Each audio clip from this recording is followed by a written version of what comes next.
Do you think a trans woman is a real woman? I don't really like the way those questions are formulated.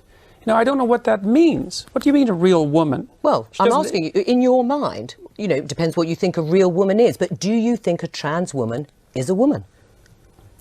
No. Why not?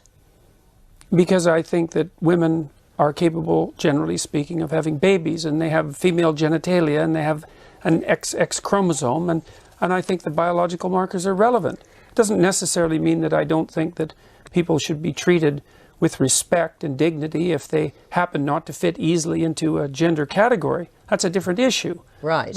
But it's a matter of definition, and I actually think it's a foolish argument in some sense, because what do you mean by real? Well, I mean, you've just clarified that, though. You don't think that a trans woman is a woman. And do you think that that is what is behind or explains your opposition to this idea of a law mandating you to use a preferred pronoun, is because you don't actually believe that that's the truth, that a trans woman is a woman and therefore you can't use that pronoun? No, that's not my argument at all. Really?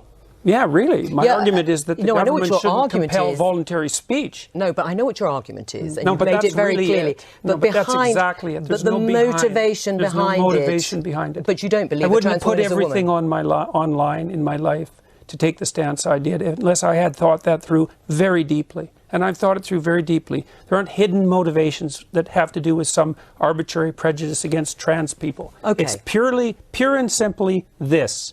There's never been a time in English common law history where the government compelled speech, and the Canadian government dared to do that. And that was unacceptable. And they masked it with this show of compassion for the oppressed, and I don't buy it. Right, but you